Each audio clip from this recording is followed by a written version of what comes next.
Hello and welcome to Needing a Meeting. My name is Carol. I will be your host today. Hello, Clearwater Chad, Dom's mom. Hello, Heather. Good to see you guys. We got anybody on the Needing a Meeting side? Not yet. That's all right. Today, I wanted to kind of cover a specific topic. What to do when you have lost your faith or are struggling with your faith, whether that be faith in another person or faith in people in general or in a belief or in whatever you had faith in before. And so, yeah, I had a blog post that I was going to be doing some reading from. And yeah, just kind of wanted to get into that. And as soon as Ben gets back up on the screen, I will let him in the. Here we go. You were watching, huh? So what was the blog post on? I missed that part. I was jumping between the two. On your spirit being broken, losing your faith, Okay. whether it be in faith in humanity, faith in a person, faith in a belief. I came from a belief system where there was only one faith, and Yeah. everything else that wasn't that faith, which was the cult's faith, was wrong and not faith at all. Yeah.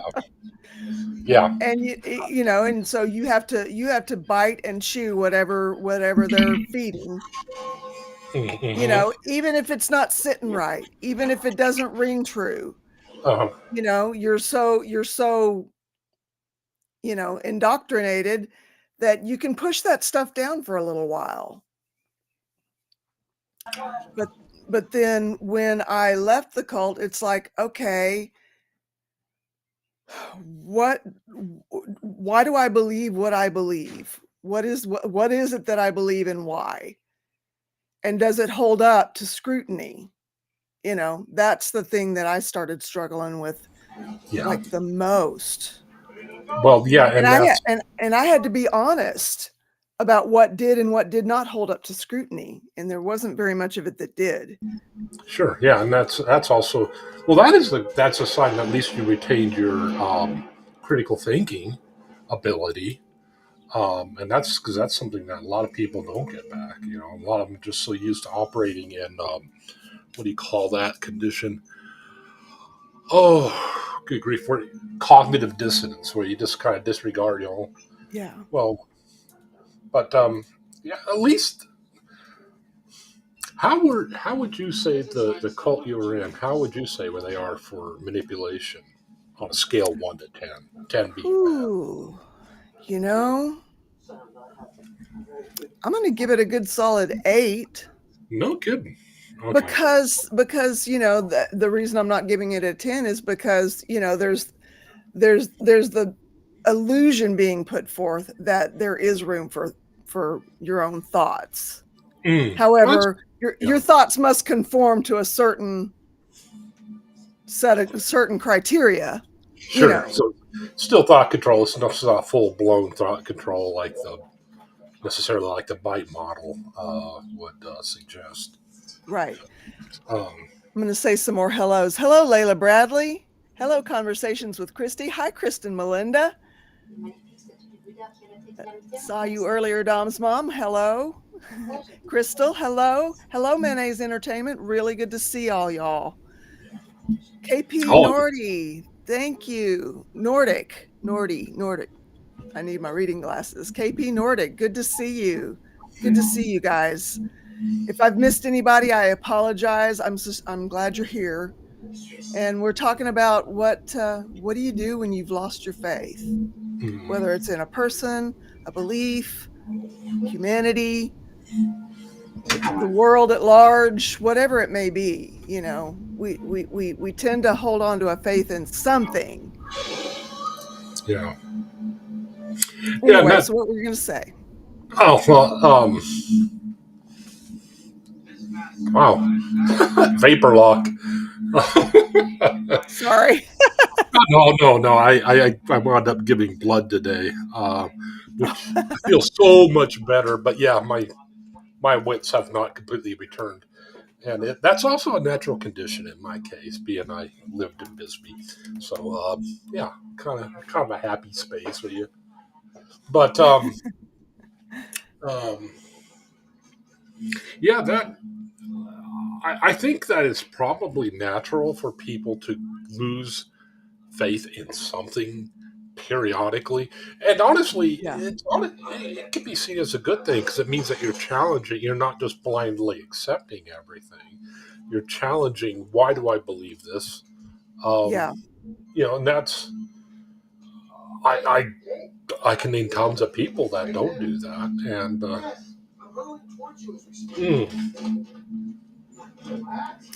This happened, Krista Melinda says, this happened to me recently. It really helped to talk to someone I trusted.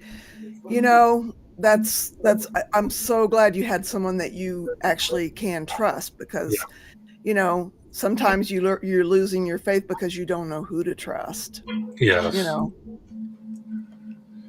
yeah, not one big difference that I've spotted between persuasion and manipulation. Persuasion, and this isn't a perfect world. Persuasion should be about either both sides win or the other person wins. You're helping them do something with no gain of your own, or it's we both win type of thing. With manipulation, it's always the person who's manipulating, they always win, and Yeah. manipulation's more often founded in lies. There's a lie somewhere, even if it's a white lie, there'll be a lie in there. Versus Yeah. persuasion is going to be truth mainly.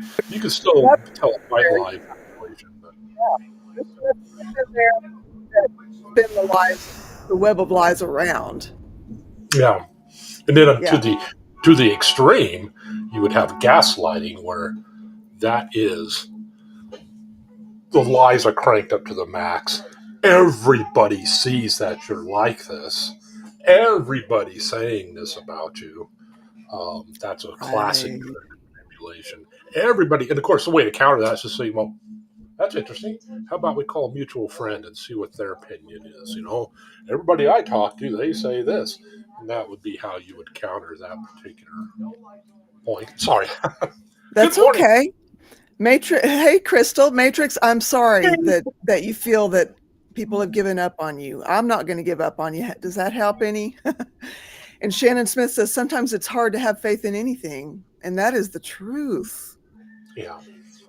Yes, Crystal, hello. Well, How are you? What's going on? I guess some good news. Good. I I'm guess. happy. I'd love to hear it. Um, just a bit of an update on both fronts. Okay. I talked to my store manager on Friday, and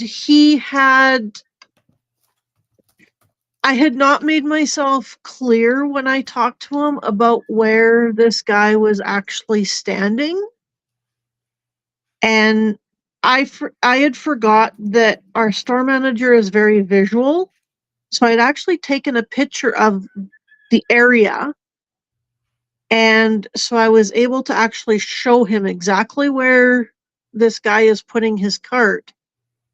And I told him again, I said, I'm talking with some of my peer supports, and they're saying that's creepy.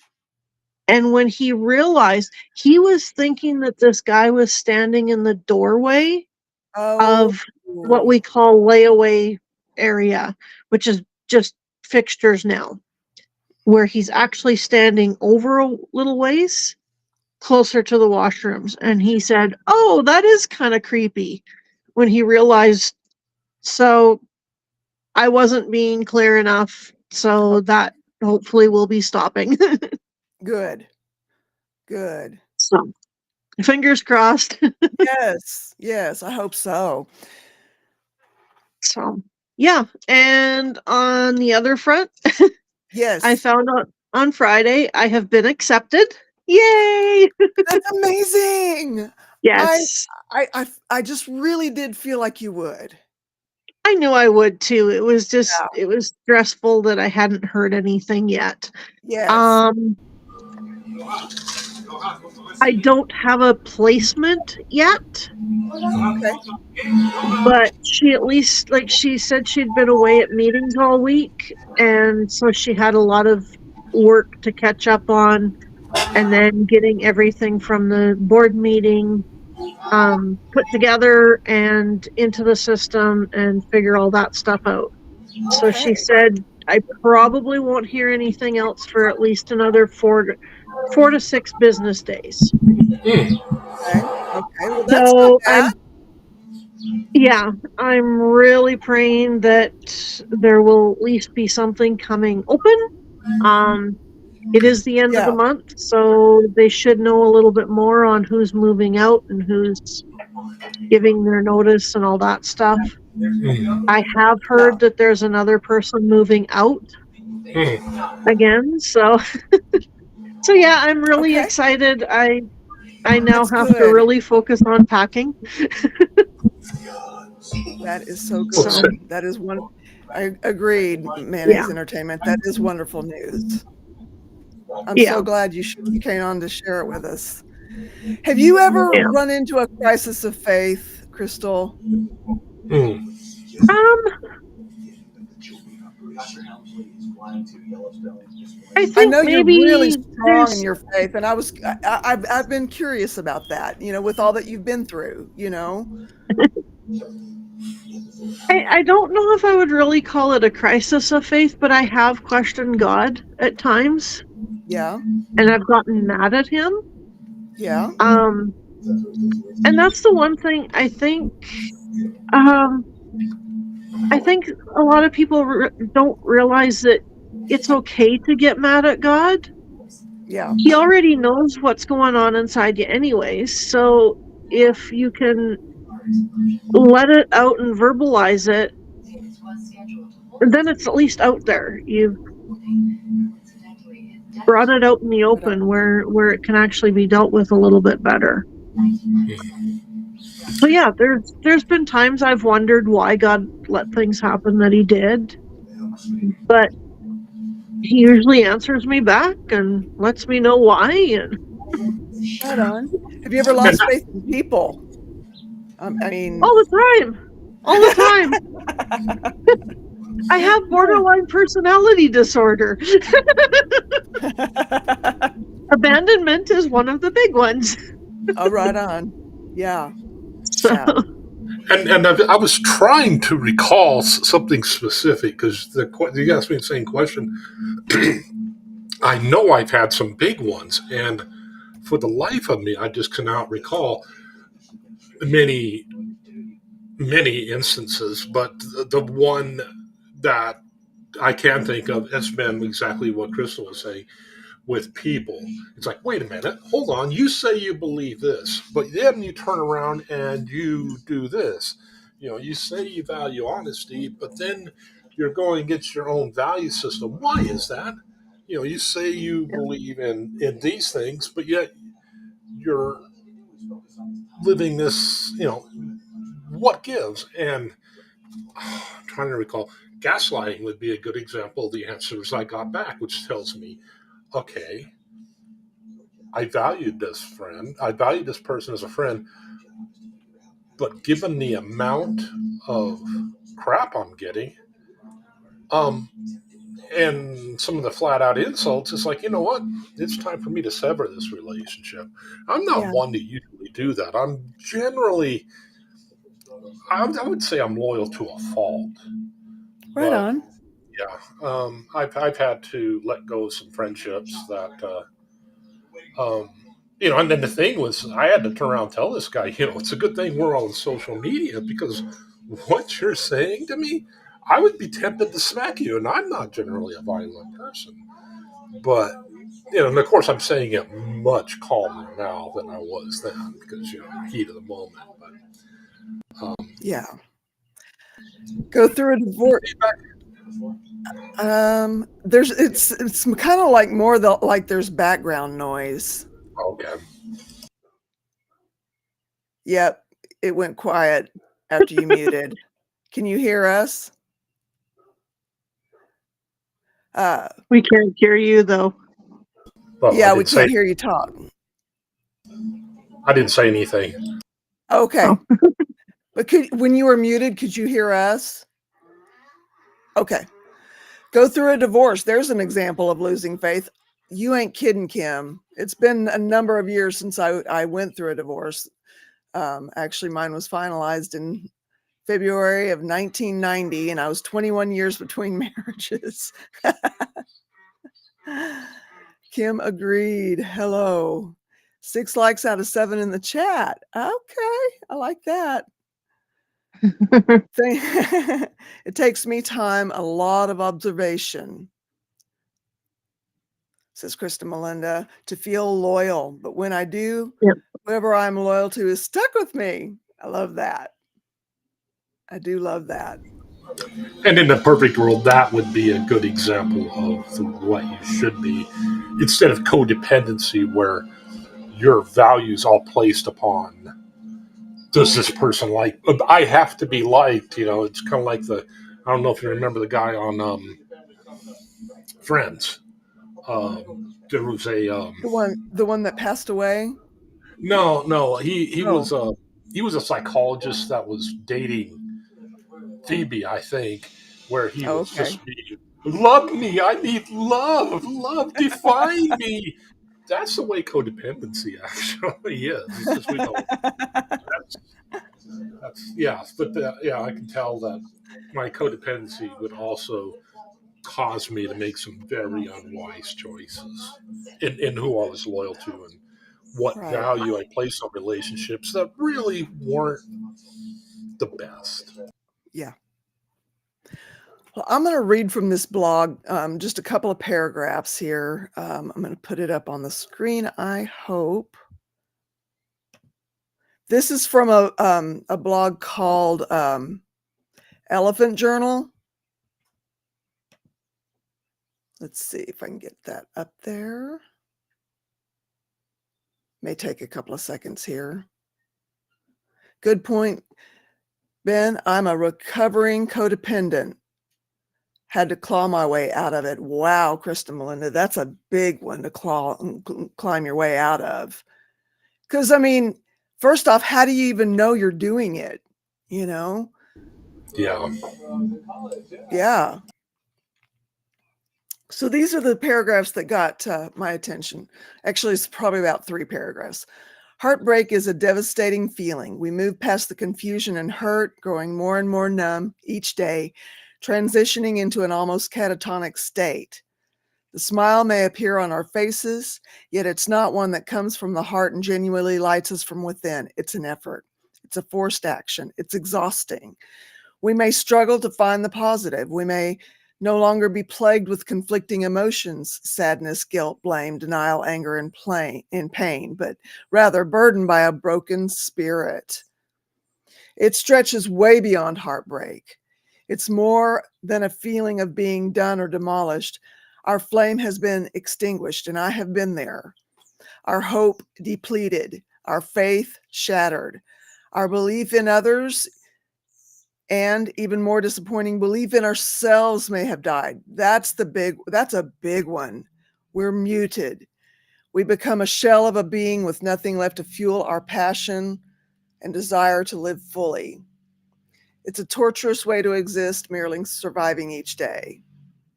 We can feel like no one gets it. We can feel misunderstood. We often suffer in isolation, which will definitely accelerate our descent into a living hell. As much as we want to pull ourselves out of this slump, making every effort to figure out how, our broken spirit may be broken. Our spirit may be broken. It's like a puzzle, missing the pieces to make it whole. Enduring feelings of sadness, frustration, loneliness, confusion is absolutely normal. This comes along with the fact that we are human beings, and life without challenges wouldn't be a life well lived. We need to step out of our comfort zones. We must let go to hold and suffer heartbreak to shrink. So it's given some baby steps here. Read a book filled with optimism and positivity. Talk or write about it. Don't expect a miracle. And this is the paragraph that I wanted to read. Find your faith. No matter who mm, or what it is you believe in a power higher than yourself. Spirituality of all kinds serve to nurture the soul. It creates a space for love, safety, and wonder. It can guide us in the most challenging of times. It can be our conscience when we seem to have lost our way. Respect the process. mm. I thought that was all pretty good stuff. But that the whole thing of and I lost it.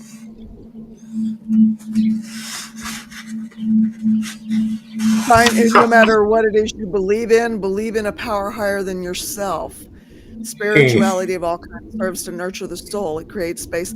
So what do you do when you can't find it? Thing, mm. whatever it is. I mean, what do you do? I mean, I have been that lost. Just Wow. felt it. I called it lost as a goose in high weeds. Well, and actually, that's not at all surprising. You see this happen with members of I won't name the group. There's a couple cults where people get out and they say this is the embodiment of all religion.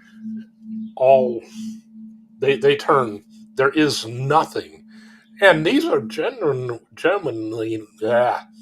These are pretty spiritual people, and they eventually find their way back to a faith, something Yeah, that works for them, being very yeah, pragmatic.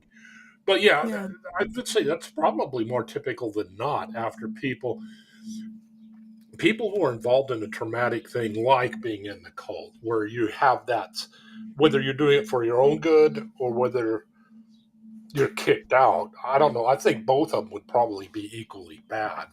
yeah, But at least if you leave, I can see how if you left of your own accord, you would at least have a little faith in yourself. Yeah, I fell for this. Well, you know what? Most people, a lot of really intelligent people do.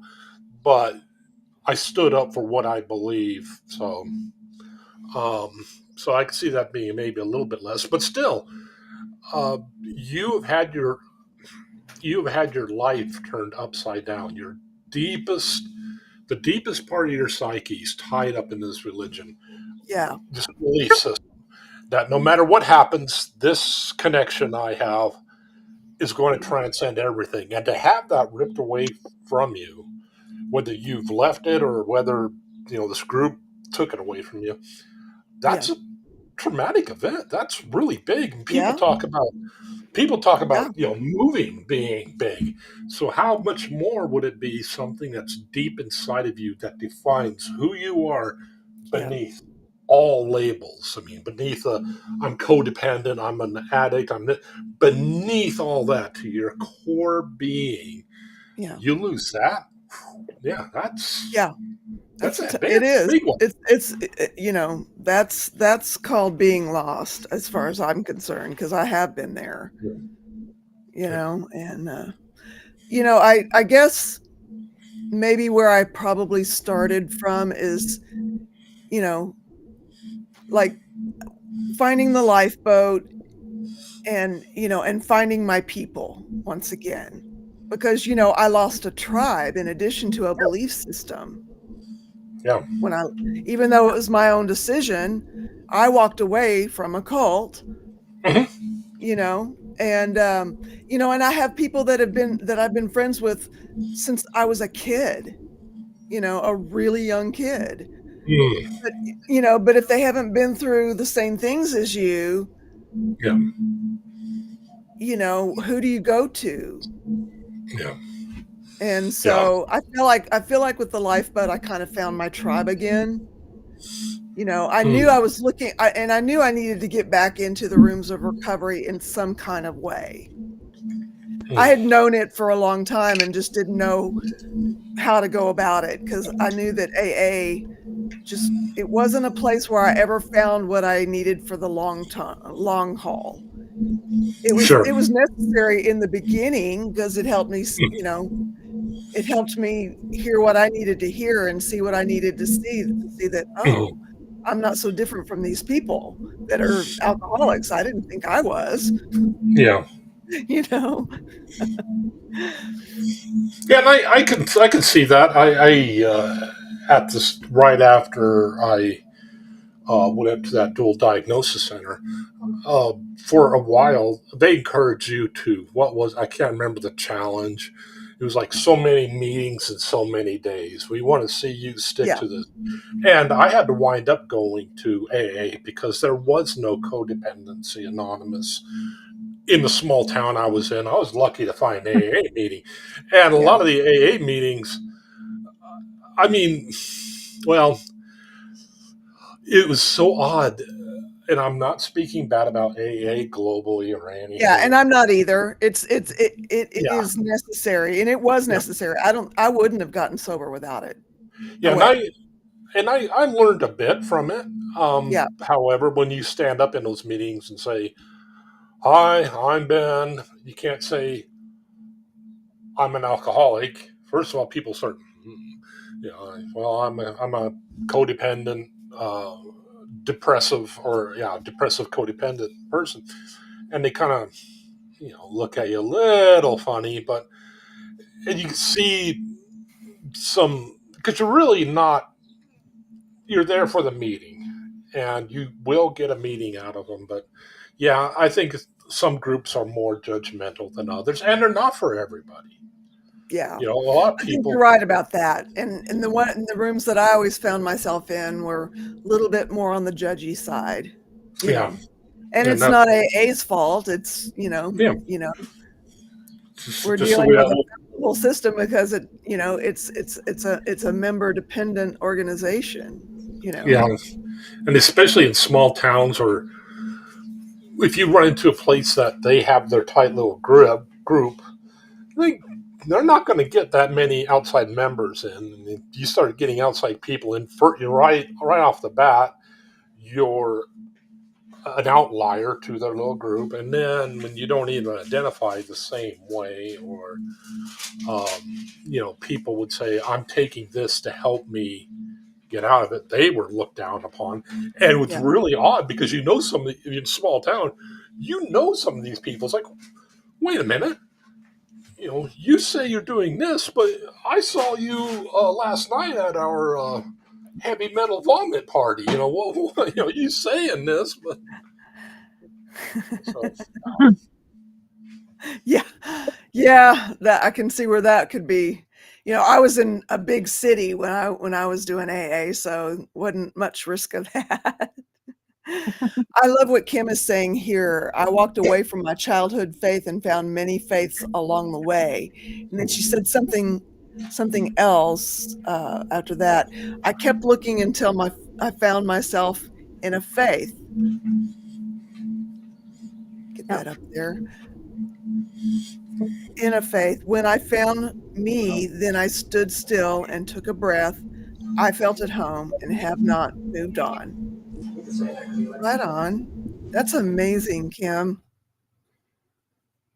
That is inspirational, for real. I think I think a lot of it, you do have to learn who you are in yourself, Yeah, because if you can't find yourself and figure out who you are and where you fit in, yeah. I think it's harder. Yeah, it is. It is. The the one thing, I always had my own faith. It wasn't Mhm. my mom's or my dad's. Right. When I really look back, my aunts were the ones that poured into my life more than anyone else. And they're the ones that believed in me, which helped me to believe in what they were trying to teach me, Yeah. which was faith in God. Mhm. And because I learned that my faith was my own, I had to, because there was times I would say something to my mom and she'd say, "What, weren't you a Christian already?" Or that was one of the statements she made to me about something. And I'm like, yeah. and just some of the other things that she pushed down our throats that just Yeah. didn't even really seem completely right when we were growing up, let Yeah. alone as I got older. So Yeah. it's, yeah, you got to learn to find your own faith. Yeah. Yeah.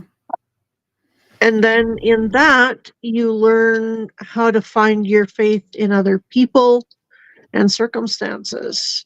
Yeah. Yeah, my faith has been shaken these last couple few months because I felt like this was something that I was being led to do, Yeah. and it has been hard. Like, come on, God, where are you? There's a crunch time here now.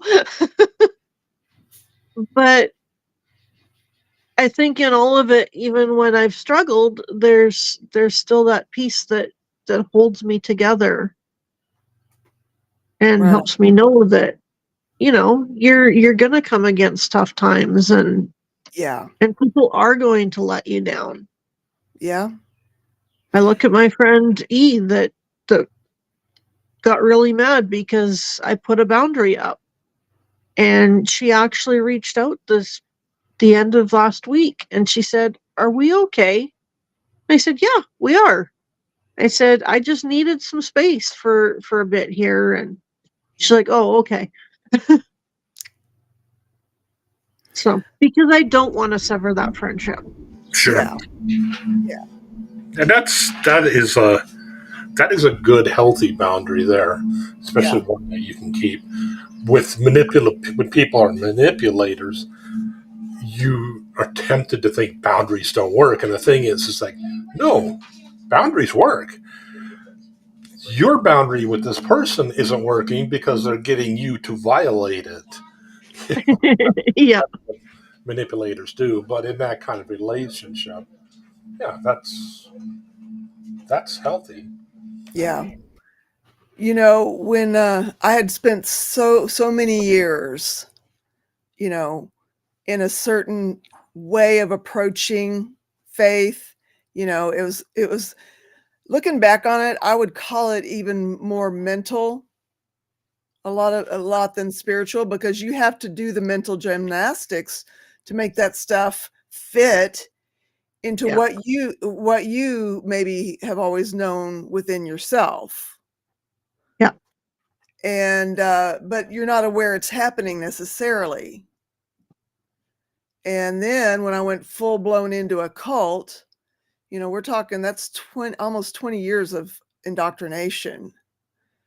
And when I came out of that, I felt like I was a sweater, and all of my threads were just being pulled and pulled and pulled and pulled, and I wondered if there was gonna be anything of me left by at the end of it, at the last pull, you know?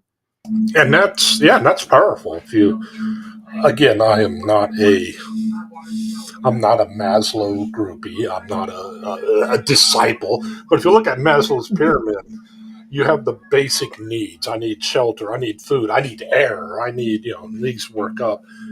But right above that is your need to belong.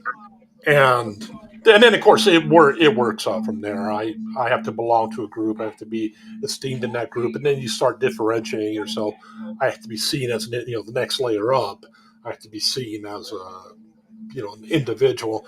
And most people spend most of those two layers, but that is a really powerful thing. That is what Yeah, interrogators do, where they take, and they do this in the military, especially military prisoners.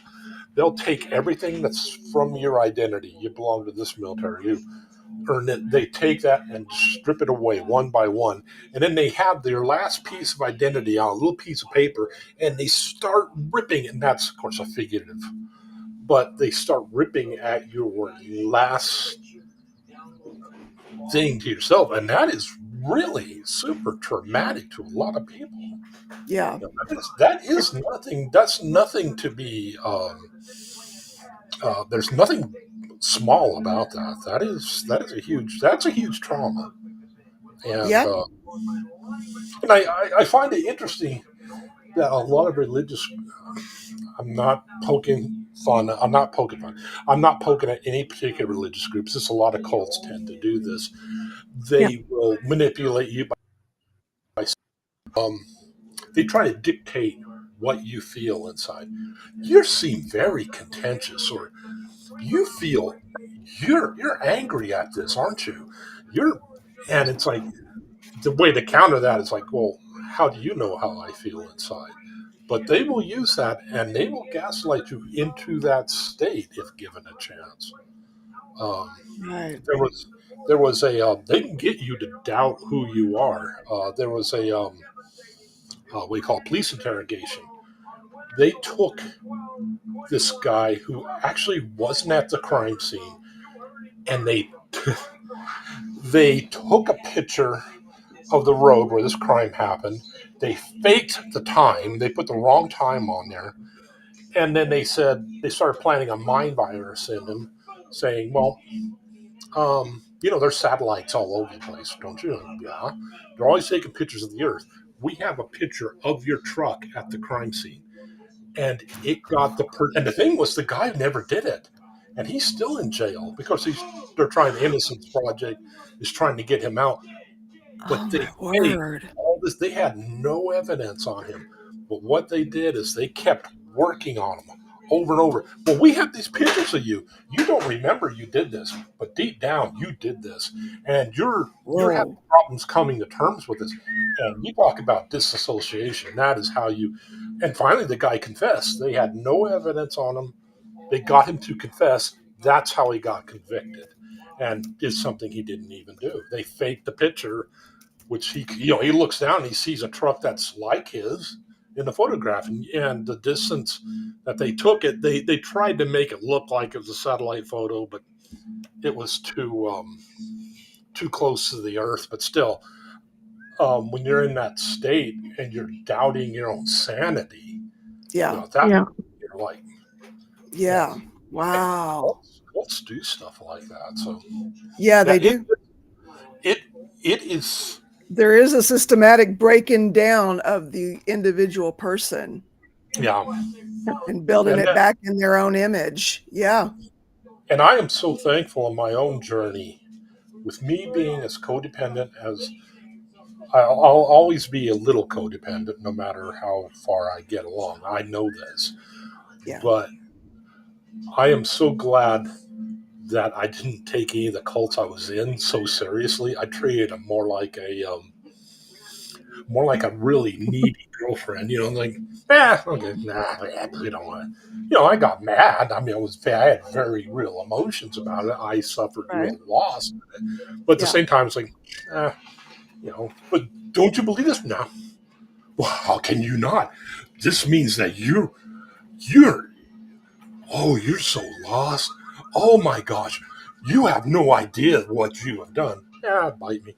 That kind of thing. Okay. Well, you need to keep even contact with us. I got a better idea. Let's be enemies, huh? But that experience is nothing. A lot of people who are in cults, they're fully in because you get in for a need to have filled. And my need was just, I kind of like this guy. He's one of my guitarists. He's not going to be all bad. Yes, I think so. I think that is so true, Kristen. Yeah. One It's of my kind of like favorite therapists told me that most therapists are recovering codependents. Oh my. I always like it. If you ever see a guy who runs a body shop, they'll fix up cars really nice. You look at their car, it's always a beater. So kind of the same thing. I think that's where a lot of these cults actually prey on people, because you're looking for faith in something.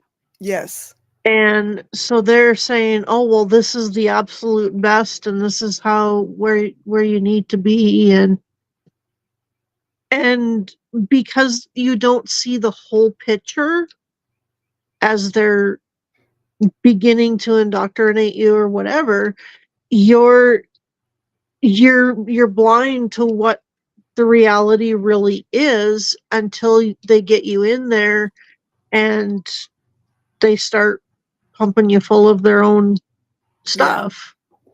Well, in my case, I kind of went into it with my own thing and thought that, what I was getting into was in alignment with it. Whereas really what it was is just a lack of understanding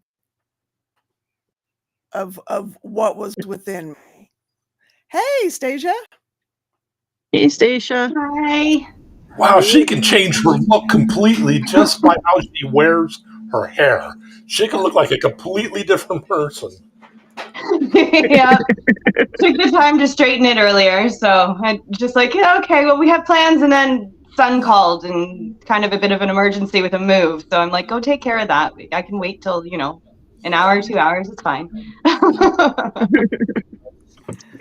Yeah. Well, I don't know how much you've been able to catch the topic, but it's kind of like I'm wanting to get, lots of other people's take on what do you do when you've lost your faith, whether it be in something, in a person, in humanity, in a belief, Okay. See, what to do? I turned to addiction when I lost my faith. Okay.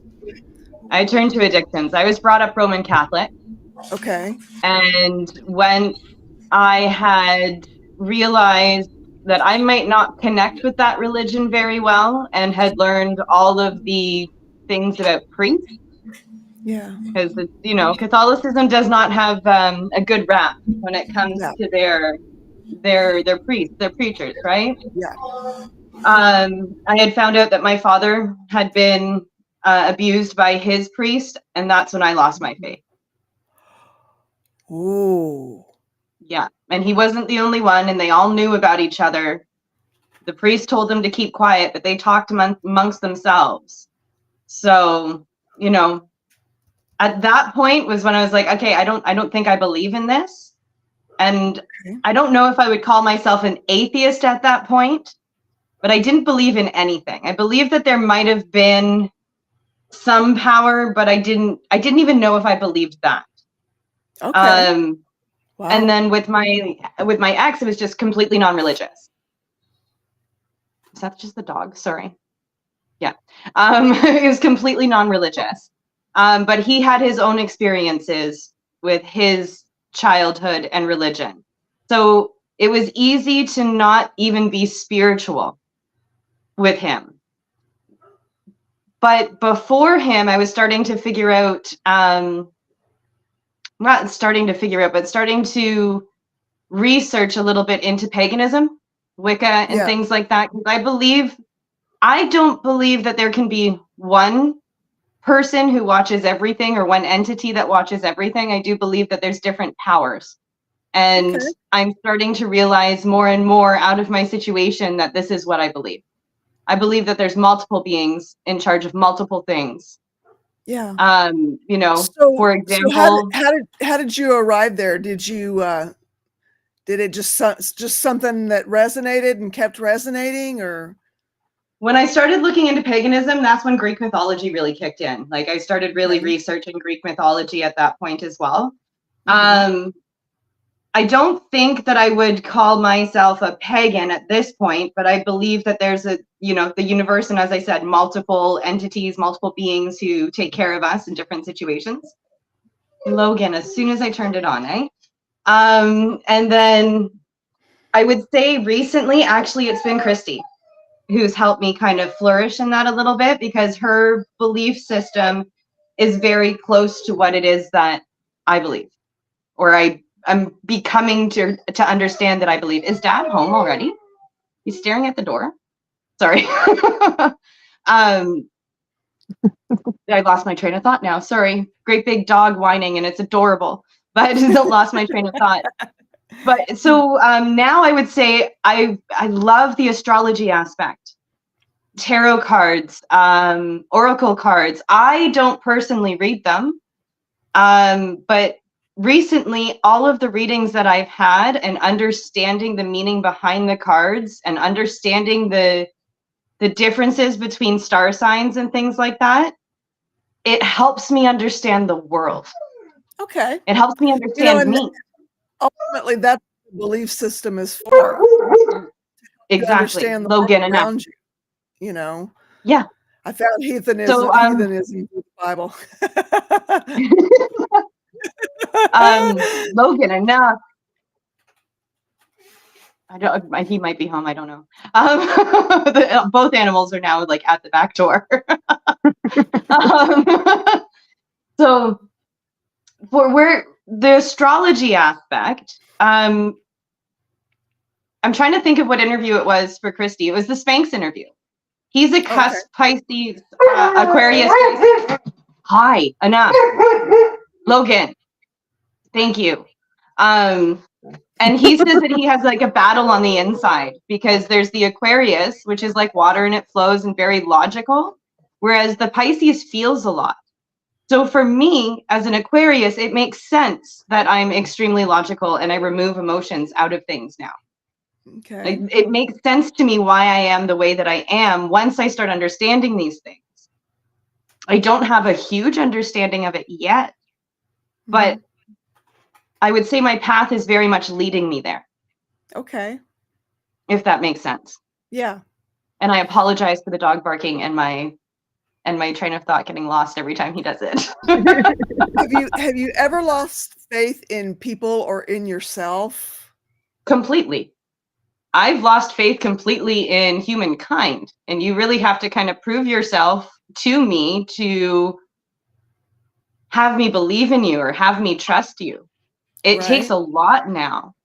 I think I trusted far too easily before, and now I've gone the opposite route. Like I completely like one polar opposite. You know, I trusted too much, and now it's like I need to fully understand who you are and what you're about before I even allow myself to open up about my deepest, darkest secrets.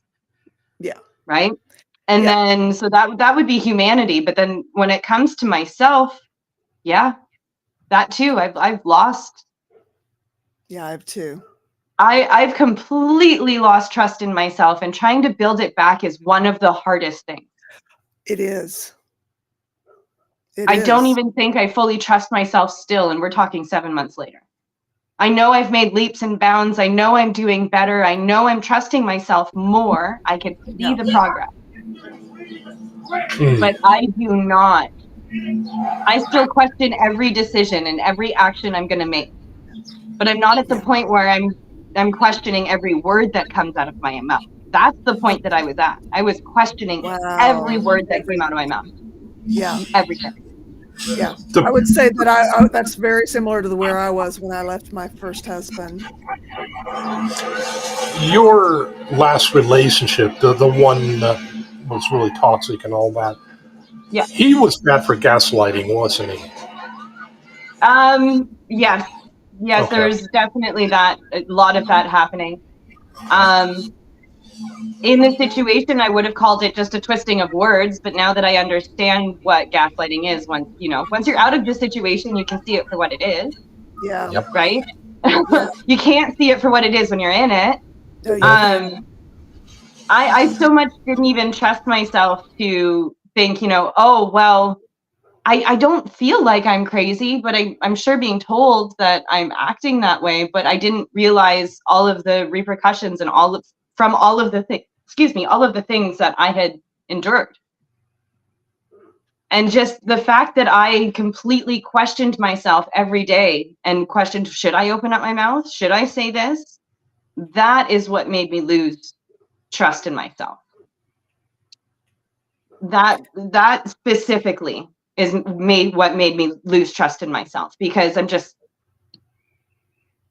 I believed what somebody else thought before what I believed what I thought. Right. That's the biggest differentiating factor that I can try to explain it. Yeah, because what they're saying is louder. Yeah. And it's easier for me anyways to understand, because I've always taken outward criticism, even support. I've taken that a lot easier than I've taken support or criticism from myself. Yeah. Because ants will start marching and I will criticize myself until the cows come home. And then on the positive side, it's very hard for me to see the positive that I just completed. Maybe 3 months down the line, I'll be able to see it. Maybe 3 months down the line, I'll be able to see it. Yeah. But he just got back.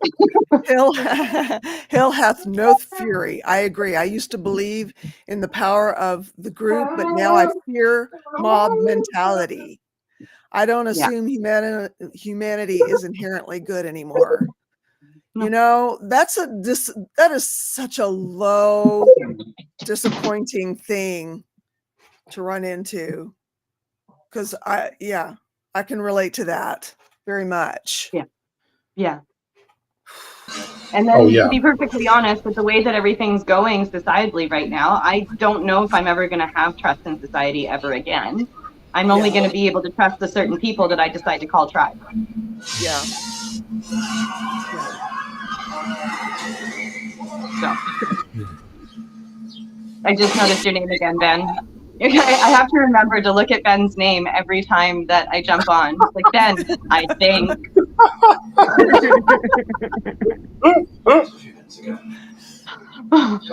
Preach it to the back, plant freak. I can't see the comments. Who was that? That's Kim. Oh.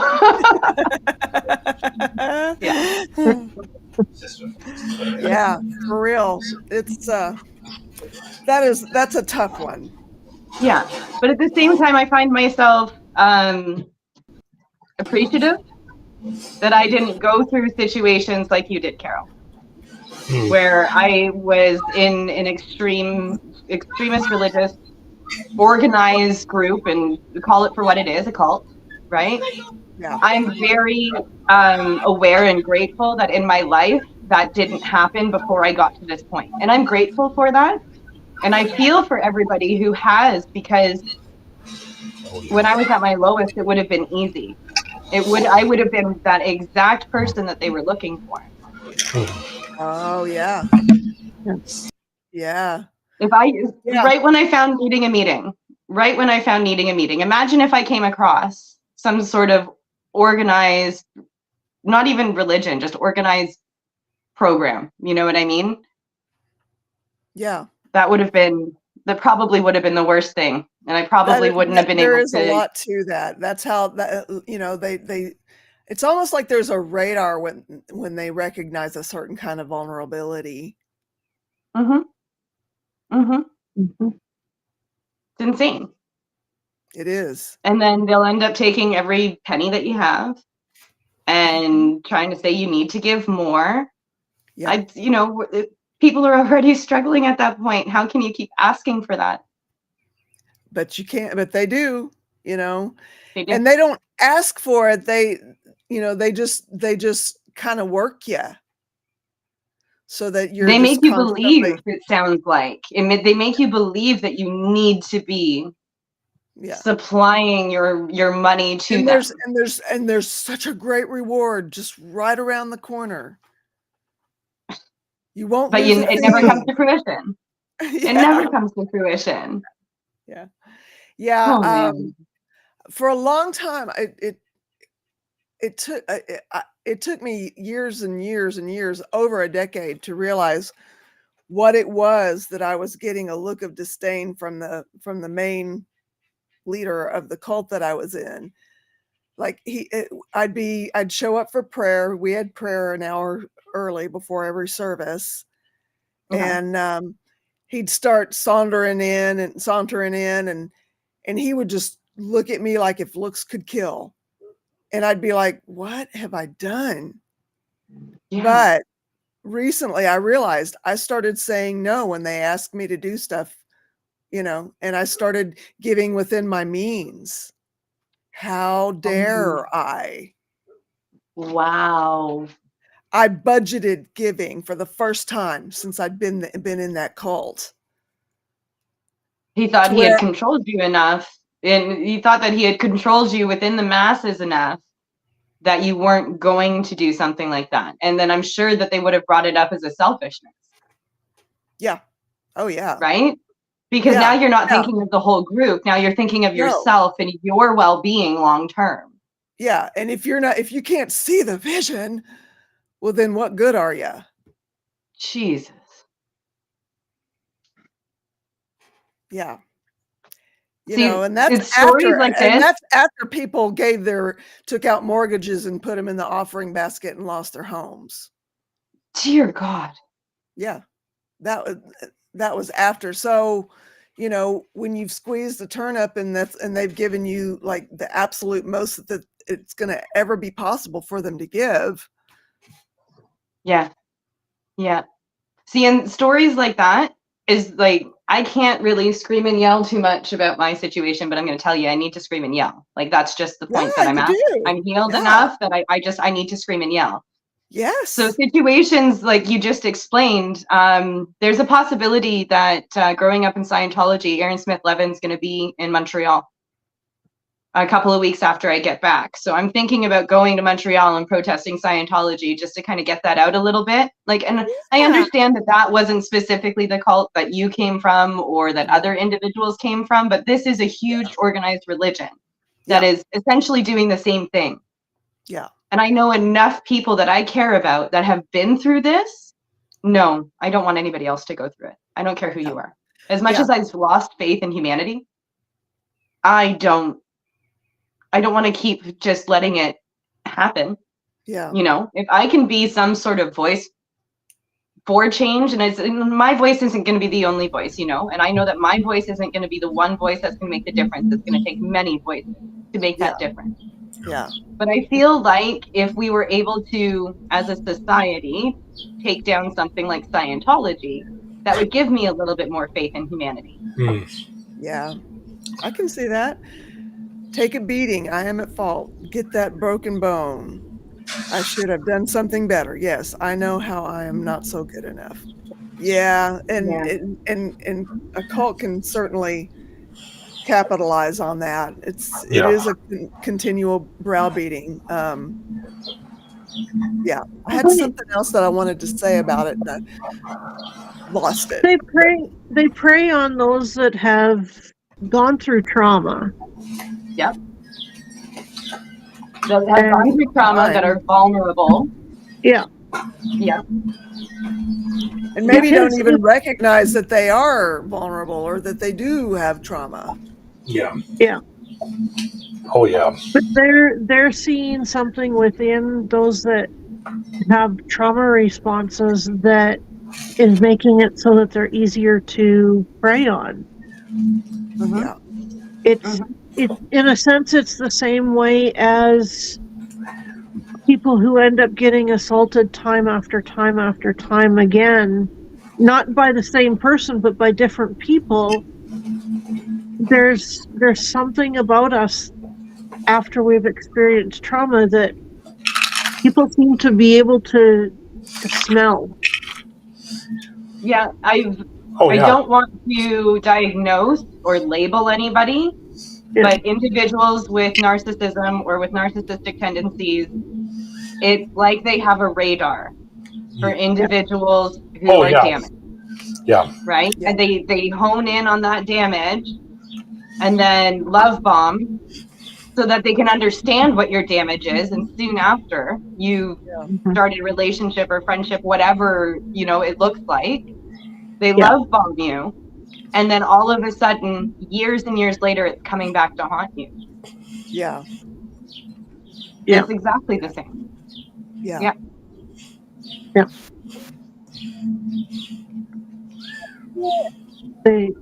There we go. I've got the comments open now. Thank you. For you.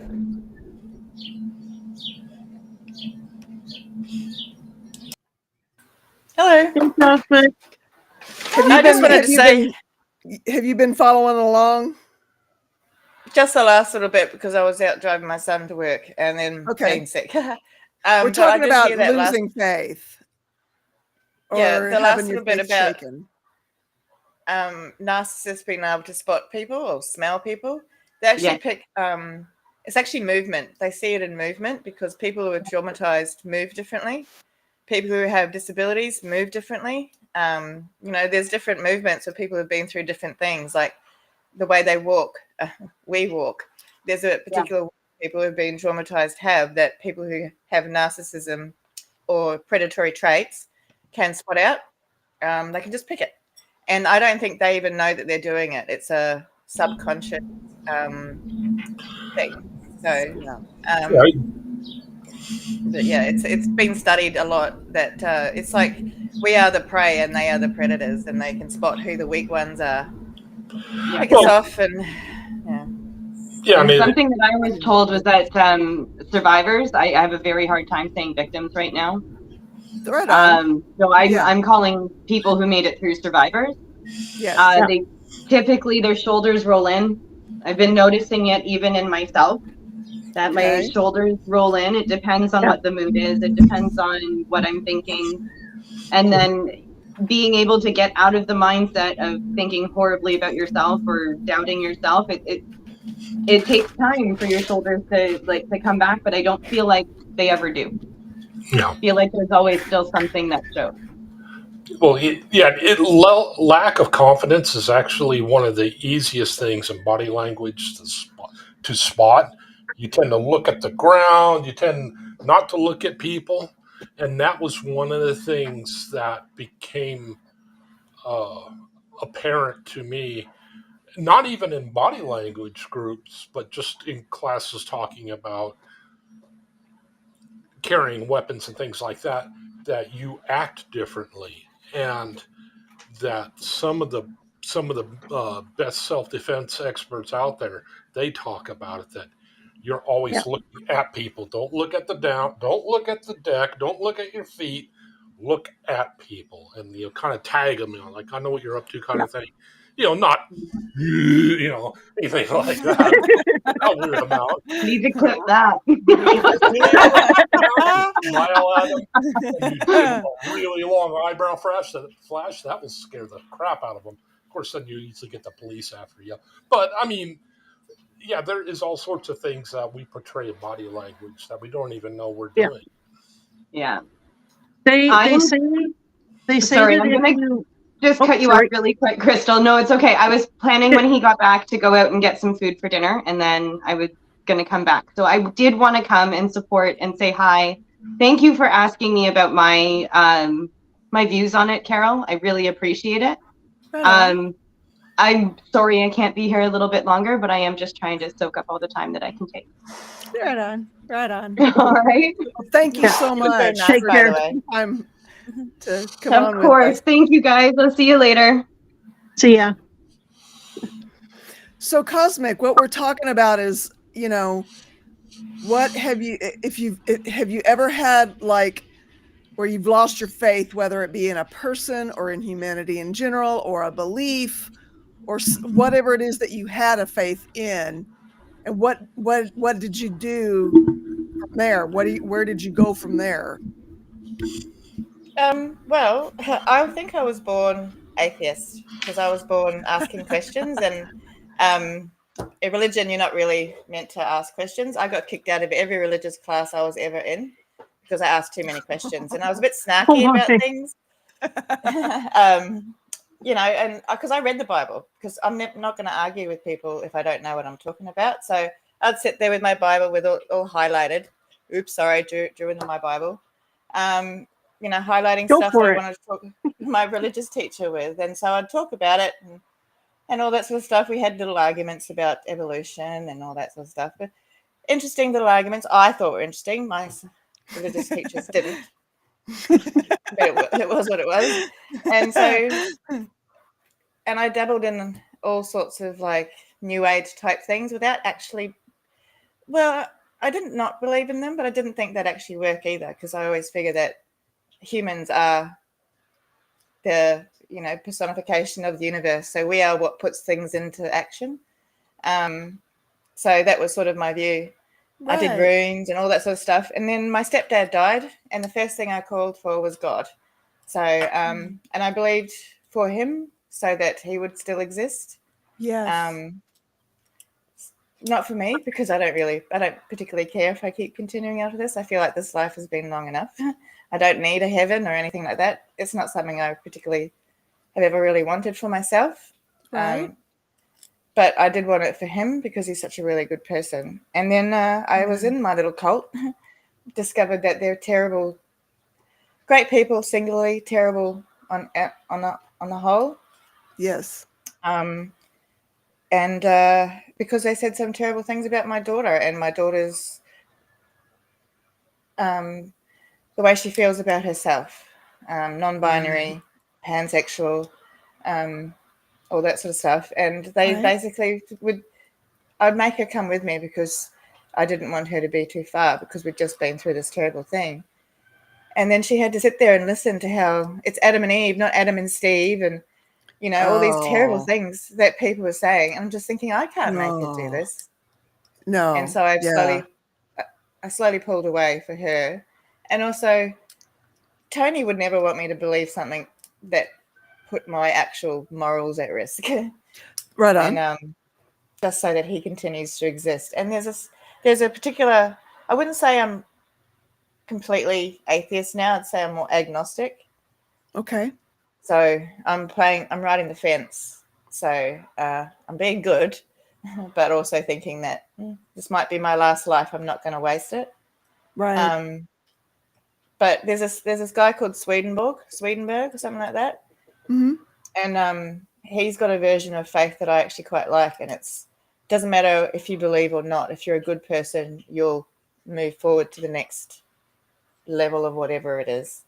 You don't have to believe in the same things everybody else believes in. Like his version, I've seen pictures and there's like Buddhists and atheists and scientists, all these different people in his little version. And it's just, if you're a good person, you'll move forward. And that's what I like the idea of. I don't like the idea of, oh, I'm sorry, I did this terrible thing, most horrific thing you could ever possibly think of, but I'm just going to repent and it makes it okay and I'll still get into heaven. I don't like that. Yeah, I don't like it either, I got to say. Yeah. No. Because, I've rarely seen behaviors change from a repentance. That's just been my experience. I would love to see someone who has completely changed. I have seen people who have been like on death row and all that sort of stuff, and they seem to have. But really? Yeah, it's usually something that really gets their attention and makes them see, oh, wait, I need to change, that they're able to. Yeah. But I'm always of the thought, if you were that sort of person, you wouldn't have done it in the first place. Like the most horrific of horrific things, like, there's certain things I'm just like, yeah, that's a bit of a mistake, bit of an anomaly. Yeah. One of those words. It's an enemy. It's a bit of an enemy. But it's just, I don't see it often enough for it to be something that I've put faith in. Yeah. Is that word? Yeah. Yeah. Yeah. Exactly. Yeah. So, yeah. That's my views on everything. Right on. Yeah. I talked about coming out of a cult. Yeah. And part of what was at work too, is that, I would see, the people that were being preached about from the pulpit, i.e. homosexuals, etc. And I could look back on people who were kinder to me than most of the people in the cult were being to me at the time. And so, you begin to think, wait a minute. Yeah. I saw somebody that embodied more of what Jesus said. Mm-hmm. And you're saying that they're on their way to, a bad place because they don't think and believe like you. Wait just a doggone minute now. Yeah. Well, see, the thing is, I also did a lot of reading when I was younger about the origins of the Bible and religion and all that sort of stuff. So it was very difficult for me to take a lot of what they said seriously, because it was like a bit of a joke to me. But it's not a joke, because there's so many people who believe in this to the point that they believe it's actual, like they have to follow it to a T, like the fundamental type people. I mean, people can do whatever they want as long as it's not hurting anybody else, as far as I'm concerned. But when they think that they have a right to judge, Yes. isn't that, there's nobody who has that right. There's only one who's got that right, and they're not here. So, and no one's supposed to be above anybody else, and yet that's what we do to people who are preachers and pastors and politicians. We're all meant to be equal. The only one who's meant, like going by the Bible, the only one who's meant to be better than us is God. And because we're all one in the eyes of God, aren't we? Some people think so. Not everybody does. But that's what it says. If we're going to take down to the Bible and the T, that's what it says. Right. And Right. the New Age Christians is what I call the New Testament Christians. They're the ones who are the ones who are going against everything that's in there, which is acceptance and love, which Yes. is what I figure that Jesus said. It's all about I do acceptance too. and love. I mean, Yeah. he let everyone at his table. Yeah, he did. Yep. And he didn't, So- and he didn't, tell people they were wrong unless they were the ones telling other people that they were wrong. Those are the only ones he told that they were wrong. I don't have an award or anything to show Lord. Oh, wait a minute. This is the closest thing I have to an award for you, Lord Kiss Freak. Natural insect repellent. I'm holding this up because of you. What do you want from Bisbee? You know this about me. No. Oh, kia ora, Lord. Sorry, I haven't been paying attention to this chat at all. So, hello, everyone. I totally agree with you, Cosmic Christie. Yes, I come from a Christian base, but I see myself more as a Christ follower than a Christian, because Christian has gotten a bad rap.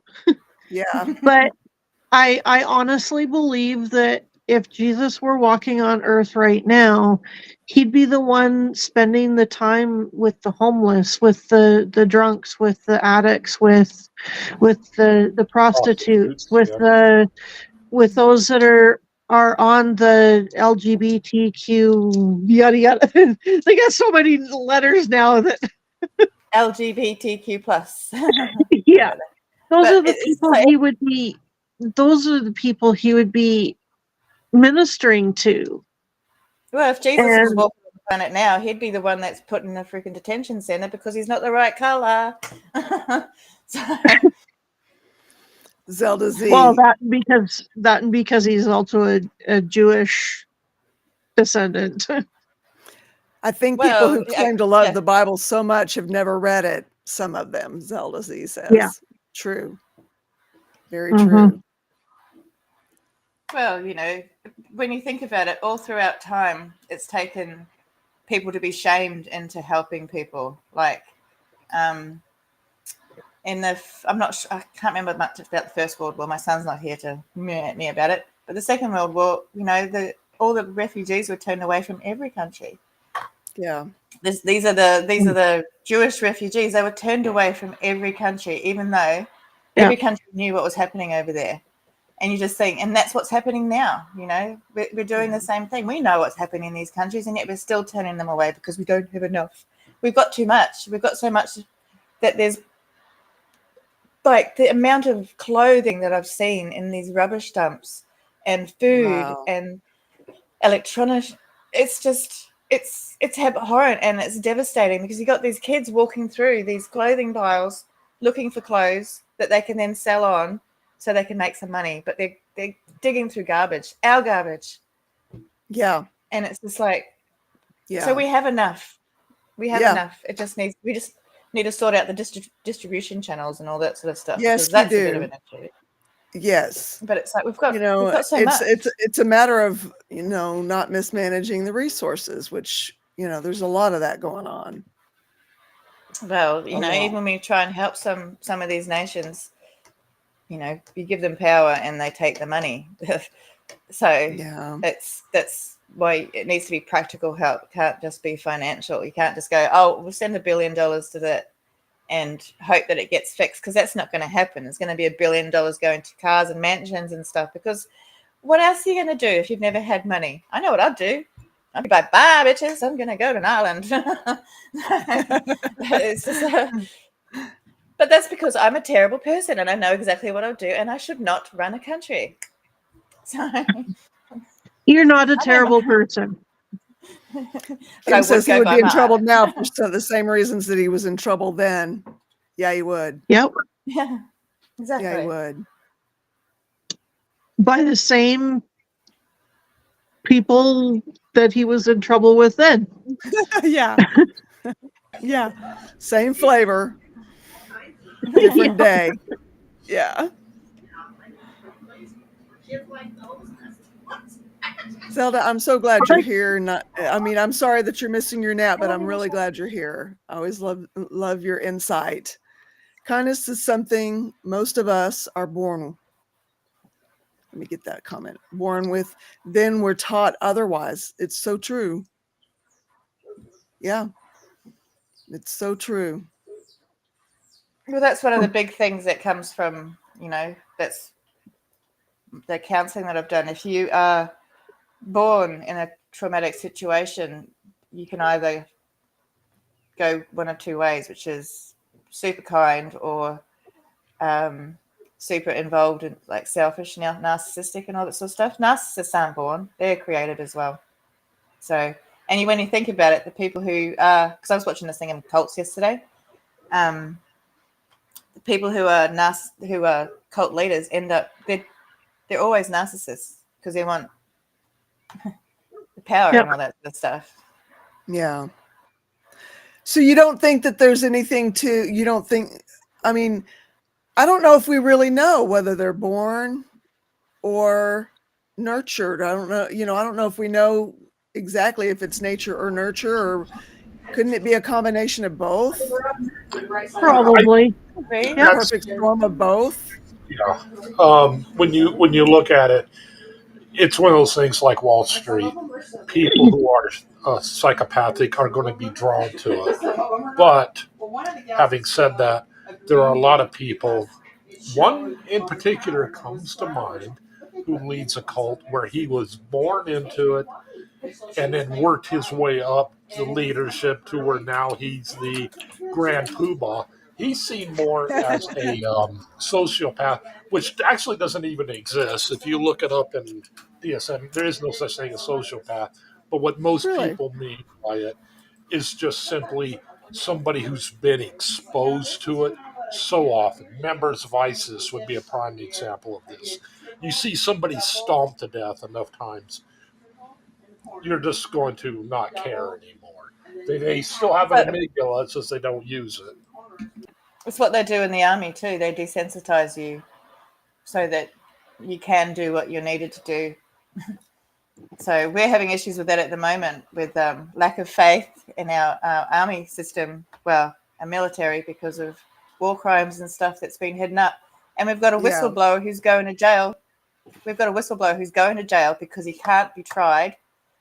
No evidence can be shown because the American government's like, nah, it's state secret. So we've got an Australian military lawyer going to jail because of people's supposed faith in their government, which is ridiculous. We shouldn't have faith in our governments at all because they're the ones who are. Well, yeah, just the mere fact that you have that list of the not Weinstein, but the guy with the island, whatever his name was. A couple names are redacted off that. Why is that exactly? Yeah, well, we shouldn't. I used to be someone who I had all the. This is the biggest thing I've lost in, is I used to have faith in the government system and justice and, everyone's vote counting, blah, blah, blah. I used to have faith in that. That was my big thing. It was my interest. And then I saw what happened over the last few years, and I've lost all faith in government, lost all faith in the people's ability to vote for a proper government. It's just, that was my special. I wanted to be a politician. I wanted to change the world. I thought that I had the power. I don't. None of us do. Yeah. So Yeah, unfortunately, there's an extreme lack of altruism in politics nowadays. It seems like, and they just you they just go ahead. say what they got to say to get there, and then once Hmm. they're there, they say what they got to do to stay there, but they don't do anything. Nothing's being done. It's just being said. It's a whole lot of words, not a lot of action. So, and that actually rocked my world once I lost faith in the political system, because I was like, if only we can do it right, do it legally, do it politically, maybe the world could change. And then shit happened, and it's all gone. I don't believe that anymore. So Yeah, yeah, yeah. There's that's worse than there's a losing my lot of faith there in God. seems to be a lot of faith in the government, but it's eroding pretty at a pretty rapid rate. Yeah. Yeah. So I don't know. I actually felt that hurt me more Mm. than actually losing my faith in God. So Wow. Wow. So how have you been working through that? ignoring it, ignore the news. Yeah. And I'm sorry, Misha. Like, yeah, we can have small effects. We can make ripples in our own little world. Like, as far as changing our friends and all that sort of what our friends' lives and all that sort of stuff. And what we're doing now is making ripples. But I can't go stand in front of my Parliament House and, I don't know, yell at them Yeah. about stuff, and it's going to change anything. I Yeah. can't say it on Twitter and it's not going to change anything. My vote, I can't even vote in Australia, but if I could vote, it's not going to change anything. The only thing that's going to change something is if something devastatingly horrible happens and I'm allowed to talk about it. And then Yeah. I can stand up and I can say, don't let this happen again. Is it going to change anything? I hope so, but I don't know, because we all need Yeah. to do it, and it needs to be a collective thing. And without the collective, we all need to. Yeah. I don't know. It's just a sense of helplessness that I haven't got over.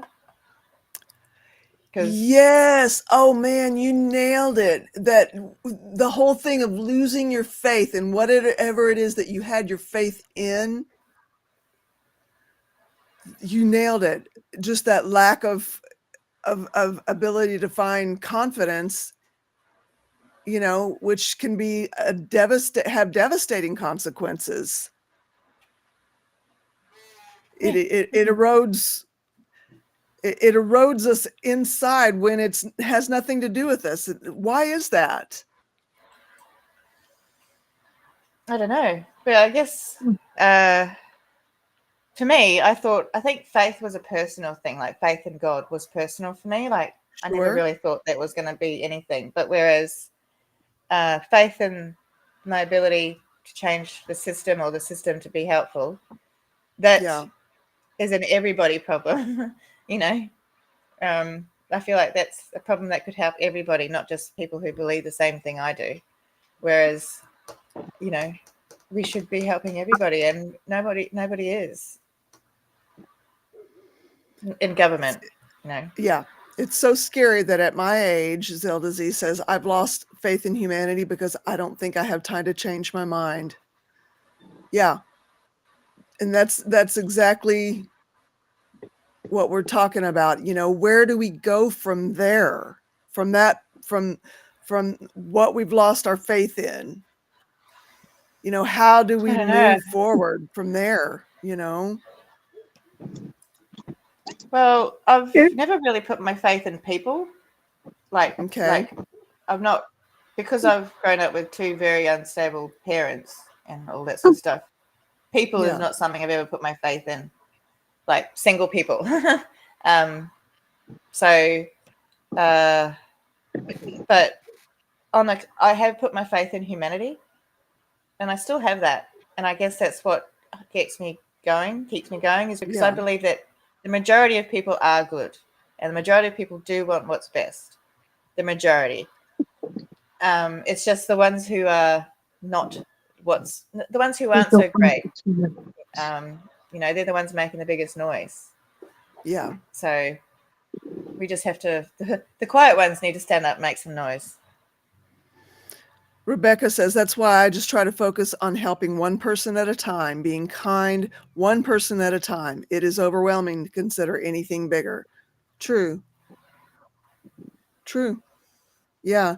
Yeah. And I that is one way to kind of get back to a feeling of, connectedness, because when you lose your faith, you lose that feeling of connectedness, is in reaching out and being kind to someone else, or lend a helping hand somewhere, like, volunteering, or just volunteering because you see a need in somebody around you. One time when I had my heart broken so hard, there was the night that a relationship was broken off, that I had, that I didn't see the red flags for, and I was nowhere near in a place of being ready to, be done with it, and that's one thing that I did, is there was a fire that night, and I went the next day to volunteer to see if there was anything that I could do to clean it up. I thought, you know what, I can't do anything about my mess right now, but maybe if I help somebody else clean up their mess, maybe that will help me. And it ended up being a very good thing, and it did help me. Now that I had forgotten about that. Yeah, I haven't found anything to be particularly helpful. I don't know that's not to say that nothing helps. I just don't know of one thing in particular that is helpful. I do a range of different things. Like, mine's all about distraction. I just distract myself from life, so I'm not thinking about stuff, because otherwise, if I start thinking about what's going on or problem solving about everything, I can't stop thinking. And then it's just this whirlwind of like, I could do this, I could do that, I could do this. And it's almost like a manic thought, but it's not. It's ADHD type problem solving type stuff. Right on. But it can turn manic, because I get hyper focused, and I'll sit there and I'll write about it for hours and hours and hours, think about it, research it, not sleep for days. And that's when it becomes a psychosis problem. But yeah, it's just, that's what I've done to try and help myself. Right on. Recover That's from great. loss of faith in the system, not humanity. I don't have faith in the system. Yeah. Right on. If you look at history. Oh, sorry. Kim is saying, if you look at history, society is cyclical. We all start off with the best of intentions, a lot of bluster, then growth, erosion with corruption, stagnation, then society collapses, then humanity starts over. Pretty much. It's like every civilization falls eventually. I'm actually interested to know has anyone lost their faith in a particular person and got it back? Ooh. That's. Ooh. Can you restate the question? I'm sorry, Ben. Hello, my name's Christy. No, I'm sorry. Have you ever lost your faith in a person, like one particular person, like parent or brother, sister, whatever, and got it back? Or even lost it and not got it back, and how do you cope with that? Because I've never had faith in people singly, so I'd just be interested to know what do you do with that? Yeah, and if you've ever gotten it back. Ooh. Yeah, no, once that faith is eroded in that person, I don't think there's any way back from that. When it's completely gone and it's completely eroded, it's never been my experience that there's any coming back from that. Jen's saying she lost it in her father decades ago and got it back 5 years ago, though he still disappoints her at times. Well, that's good to know that it can happen. because instantly I meet people and my first thing is, how are you going to disappoint me eventually? It's not like I treat them that way or think about it. It's just that with no expectations, no disappointments. So Yeah. I think. And that can be a really disappointing place to live. You know? Yeah. But when things happen that are good, it's super exciting. Well, yeah.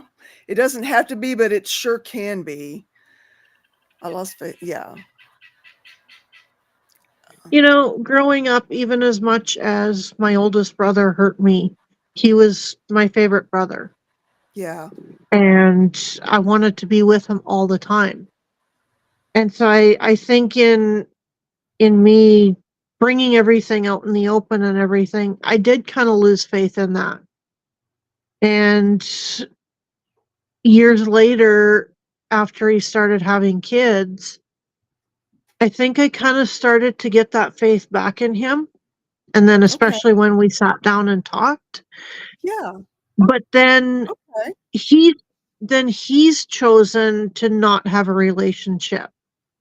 Okay. And so now I kind of go, okay, well, that's kind of weird. It's like the last time I saw him, he wouldn't even acknowledge that I was there, even though we were literally like less than 3 feet away from each other. Wow. You know, and where is his right to do that after all that he did? But you know, I'm okay with it because I don't really like some of the choices that he's made and things he's done. Like he sat there and he got so mad at me after Mom passed away because I was asking Dad if it was okay if I took like what kind of meat I could take from the freezer because Dad had told me I could. And my oldest brother got mad at me about that. Oh, you need to let it be Dad's choice and don't push him and yada, yada, yada. Well, I found out that 6 months later, he's pushing Dad to start dating again. It's like, where's the difference? Yeah. So giving him another chance is one of the hardest things I've ever done, Jen Marie. I can only imagine, you know, and yeah, I can only imagine. Kim, I have lost it in my brother and still have not gotten it back. His extremist religion does not allow for it. Yeah. That's kind of like my stepmother.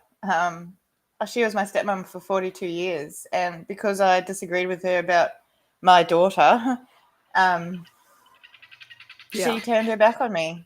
So, and it's just, that's like you're supposed to pick her over your daughter. Are you really that serious? Never going to happen. She may have picked her husband over her daughter, but I don't pick anyone over my kids. That's right. I don't even pick me over my kids. But it's just like, the one person I probably could have had faith in, because she stuck by me through when nobody else did, was her. And then because of her religion, her little cult, she turned her back on me because I apparently turned my back on the religion. No, I didn't. I didn't really believe it in the first place. I think I was, you know, because I couldn't sit there in church and listen to them speaking in tongues, knowing that actually you're supposed to have someone who can interpret the tongues if someone's going to do it. So, and they're all blabbering about and falling on the floor, being all ridiculous and stuff. And I'm just like, what am I doing? So, you know, I'm sure that happens for some people because they get filled with the Holy Spirit and they get overcome. They call it mass hypnosis. A mass. There's something that happens when people do things all at once. So I can't think what it is. It's some mass thing. But, you know, I think that's great that people have that community and all that sort of stuff and can feel that in their little group together, as long as they're not spreading the toxicity out and all that sort of stuff. That's right. But unfortunately, a lot of times that's the way it works. Yeah. So it's just like, if we could go back to the little, when we all had the little tribe days with the drums. Because in order to maintain that, there has to be an us versus them, good versus evil. because it's a very black and white way of approaching life. A lot of times, and in a cult, it absolutely is black and white, right and wrong, us and them. Well, when you think about it, you've got domestically violent relationships, or even family violent relationships. They're their own versions of cults because they're led by one particular person who is generally in control over everybody else. Everybody, yeah. And you don't have rights. You don't have a right to say that you don't like the treatment that you're getting. Generally, it's mostly physically abusive. Not always. I think sometimes the ones that aren't physically abusive are more insidious because you don't know that it's abuse straight up. You don't know that what they're doing is abusive. Oh, hey, Kenneth, that's terrible. Some people just love you not choosing their choices for yourself as a person. Yeah, they take that as a personal rejection when you refuse to take on their personal choices, their personal convictions. Yeah.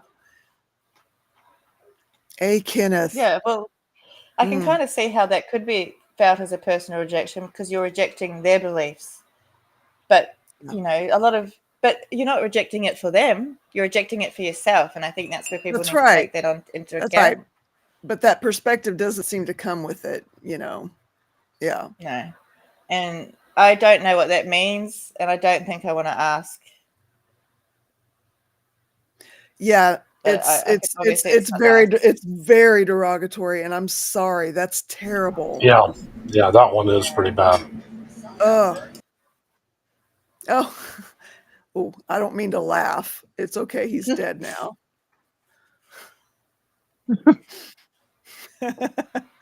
But yeah, I wait for that day. It just fits that way. That is it. When we lose faith in someone, a lot of times it is because we don't see eye to eye. Yeah. Never can we see as someone else, hard as we try, neither even nor good willing. Yeah. Well, this has been a great. Go ahead. Sorry, this is the last thing. I've gotten used to people not thinking the same as me. So over time, I think because of that, I can take other people who have different beliefs and not get offended that they've got different beliefs and try my best to try and figure out why they believe the way they do. And I think that needs to be something that more people need to be taught is critical thinking from a young age. Is not just react, but ask himself why you're reacting and why this person thinks the way they do and try and come together in some sort of agreement to disagree. Yeah. If only we had more of that as the norm. That would be a great societal norm, wouldn't it? Yeah, well, critical thinking and conflict resolution is not taught in schools, and it really should be. Yeah. So that's true. I have a family member that has chosen not to speak to my mom, me and my family. We still love them, and if they want to come back in our lives, we will take the time to work it out. It is just so sad. That's a tough one. Family runs a lot deeper than we think, and we don't really recognize it until they do something that, makes us question whether or not we should have them in our lives. Well, that's one thing is like everyone says, family is the most important. And I don't think that's true. The ones who make you important, they're important. And you can make your own family. It doesn't need to be that's true. Something that's you're born into. You can create your own family. Family can be a person and their cat. So, yeah.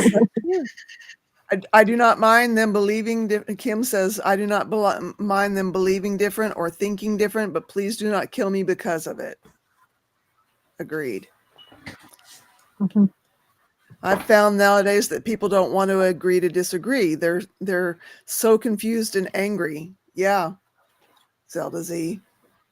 That's it. People just want to be right. Yeah, and that's that black and white thinking again. How can there be a right and a wrong? I mean, there are certain things that we as a society have agreed are right and wrong, but there's so many things that there's no way you can make that fit into right and wrong, black and white. There's so many things, and those just completely get looked over, glossed over. Keep getting interrupted by calls, maintenance man. Okay. Yeah, I have to Thank go you, as well. Mary I've Jo. got Okay. people coming to help me clean today. So it's Right on. great meeting, and it was very interesting to listen to and jump onto at the Yeah. end. Right on.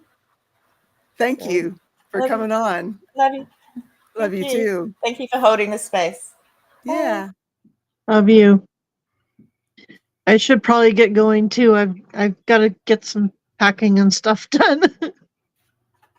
So Right on. That is so good to hear, though. It's a nice problem to have, especially with where you were at mentally. Yeah. I mean, the whole depression thing and all that. So that has to do you some. Well, it doesn't have to, but I mean, that's probably doing you some good to be able to know there's an end in sight. You don't know where it is, but to have something tangible to work towards.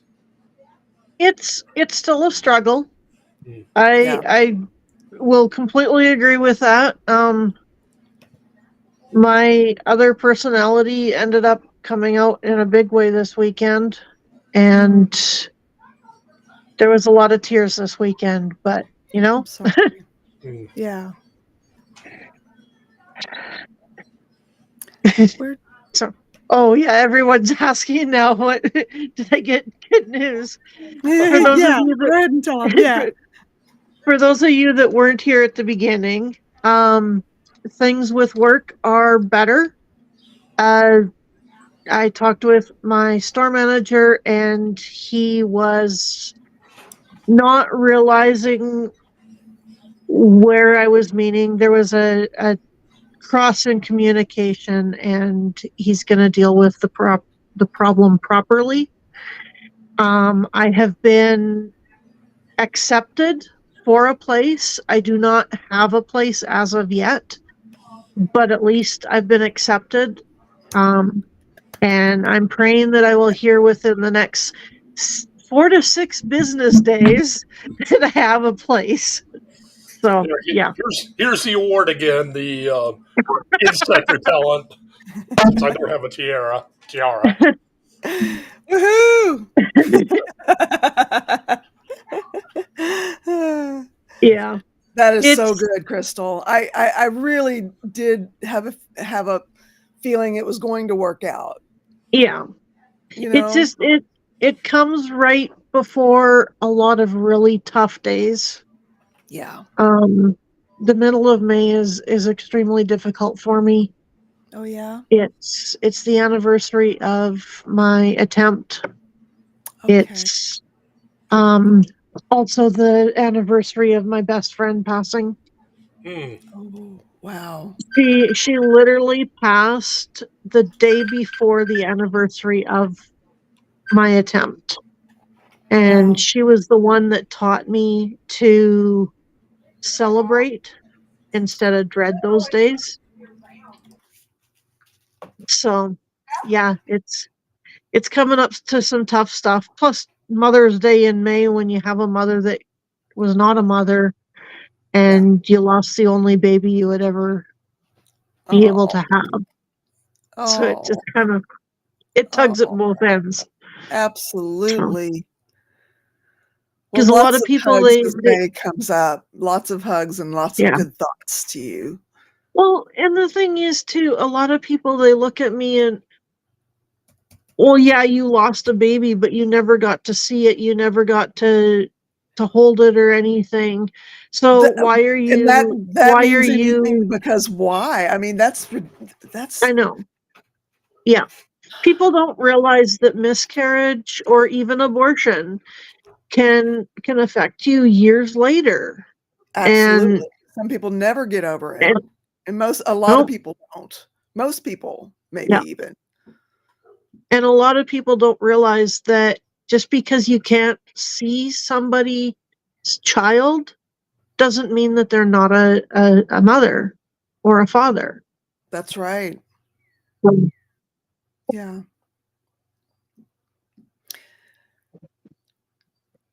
Celebrate. So yeah, Yeah. That's a great idea. yes. Celebrate that you're here. Yeah. I want to celebrate that you're here. That'll come at the middle part of the month. Right on. But yeah, I do need to go and get some stuff some stuff done around here. Talk to you guys later. Good to see you. How are you, Christy? It's been a Monday. I Oh. tell you. Yeah. I went to hop on and it said the meeting had ended. And so that's why I called you, because I was like, oh, it's over. And then Oh, you know what? I just noticed that Spanx's thing is not there. So if you were watching on the lifeboat side, that's why. Yeah. oh, I didn't think I was, but okay. Well, yeah, but how are you guys? Doing okay. Yeah. Yeah. It was a great topic of discussion. I know, I'm so sorry I missed it, because it really, are you going to continue it tomorrow? If you pressure her hard enough, she will. Yeah, I'd like to keep it going throughout the week, because I'm sure that people Yeah. kind of think of some things overnight and, yeah, get others' perspectives on it. Yeah. Yeah, absolutely. Absolutely. Well, I'm sorry that I missed it. I had something really important come up that I had to deal with that could not wait. So I thought I was gonna get to hop on and it didn't. Right on. But I thought this was such a fabulous idea for you. Like Right on. week-long show idea. Yeah, I thought it was great. So Yeah. I would say that I'm still kind of trying to find my way back to, because, life felt better when, certain things to have faith in were there. Yeah. Yeah. It did. And so I guess maybe it's a matter of finding what to have faith in, maybe. I don't know.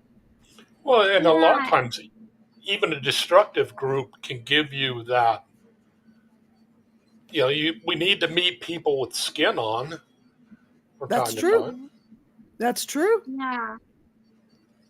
Well, and I think we are just naturally creatures of faith. I mean, I think we have to have something to believe in. We have to have something to put our faith in, and I think when that gets lost, that's a sad thing, and I do think you've got to untangle it and work through it. And like you said, whether it's a religion or a person or whatever, like there's a lot there, Yeah. We are social animals. Yeah. That thing, that saying about blood is thicker than water. We are social animals. Yeah. Mm-hmm. Yeah. Well, we really are. And I'm not trying to drag out the meeting. I just wanted to come on and support you when I finally got everything all sorted out. So, I mean, if you guys were done, don't keep it going because of me. I just wanted to hop on. Yeah. Maybe I'll find something. I kind of read from a blog. It was, let's see, How to Repair a Broken Spirit by, let's see what her name is. I put it in the description. Erin Murphy on the Elephant Journal blog. She's a contributor. I guess it's a. Go ahead.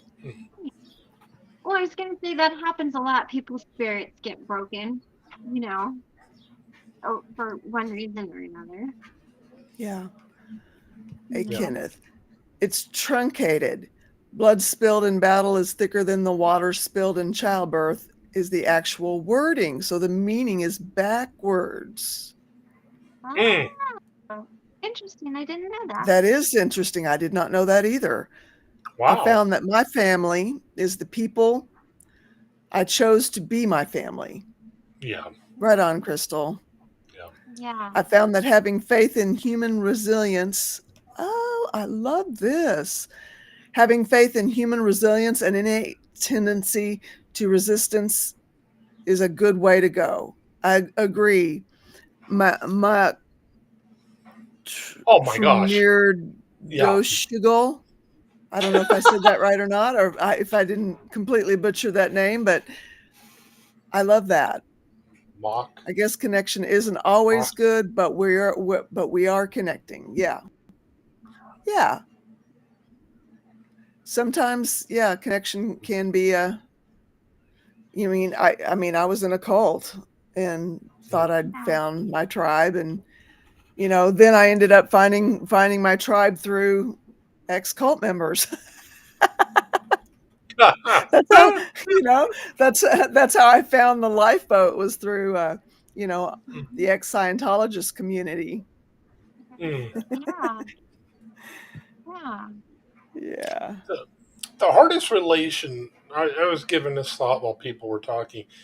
The hardest relationship that I found that I lost faith in was my mother, because I think that's just natural that children tend to think of their parents as being, I don't know, infallible. I'll use that word. They're always right, Yeah. and to find out, I mean, it's the same thing like with what Aaron was talking about. You would see things, but you just discount them. You see that Yeah. the way she would talk about her friends when one friend wasn't around, then she'd talk to that friend when they weren't around, and then, oh, you'll never live up to your brother, you'll never live up to this, and blah blah blah. And it wasn't until after, geez, really late, like 28 or so, I realized, damn, my mom isn't right. My mom is as screwed up as I am. And then later I come to find out, well, yeah, she's a psychopath. Like, why didn't I know this? Everybody knew it but me. It's like, well, yeah, she's got a medical thing, medical thing. And it's like, okay, I try to remember that she did the best she could with what she had. I get that. There's there's a lack of empathy going on there. So you really, parenthood and psychopaths are people too, but parenthood And they become parents. Yeah. they do. And but it's messy. It's really messy. And I have the relationship with her that's possible now. I'll just put it like that. It's arm's length, but it's all that, because to get any closer, it gets harmful. So Now, is she an actual diagnosed Yeah. psychopath? Yeah. And was she this before you were born, or did this come to light as you were younger? Much later. We had trying to remember. Actually, I don't think she was even, her issue wasn't related to mine, but we've all had psych write ups, just because she's also a bit of a malingering, which is where it's kind of like, what is that, by proxy, where basically you injure your kid for attention. Munchausen. But that it's like that. But malingering is doing it for money. You do that for money, and that's what malingering is. It's also when people will fake medical conditions for money. That's malingering. Okay. But so we had stuff like that come up, and it was one of these things. It turns out all my friends saw it, and because when the diagnosis came down, oh, you check this out, my mother's got something wrong with her I couldn't even pronounce it, and well, yeah, she's a psychopath. What didn't anybody tell me? We figured you knew. Oh, wow. Oh, Always the ouch. last to know. Oh, But yeah, the toughest. it was a little tough, but it was also very liberating because then I realized all the stories I've been Yeah, told weren't true, and yeah. because with that comes like any narcissist, and it's just one of those things. When you don't have feelings for others, you will be a narcissist. All psychopaths are narcissists. That's Okay, just the way it is. okay. But not all narcissists are psychopaths. Right. But Right on. and it makes sense, because when you don't have any empathy towards others, you only have yourself to relate to. You should care for others, but you don't have any feelings for them. So everything's going to be from your perspective. Yeah. And you just other, yeah. I want to acknowledge this, Kim. True. The toughest relationship to lose was the one with my mother. To realize she hated me without any remorse to her dying day was chilling. That is Yeah. chilling, Kim. I'm so sorry. That is chilling. That Yeah. is. Oh, I can't think of anything that could be more chilling. Yeah. I would much rather put up with the passive aggressive, you will never live up to insert name here. I'd much rather put up with that versus out and out hatred. That, yeah. I turn my private interest into my field of studies, and you can put people under all this pressure and indoctrinate them, and they'll still have a point where they'll fight against depression. My faith. Love that. Yeah. Macmir Doshigal? Doshigal? Am I getting close?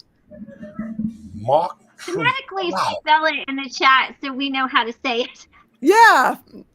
Every single person in our lives have the potential to be the greatest blessing or the most hurtful lesson. The realization that all are fallible, not just me, priceless.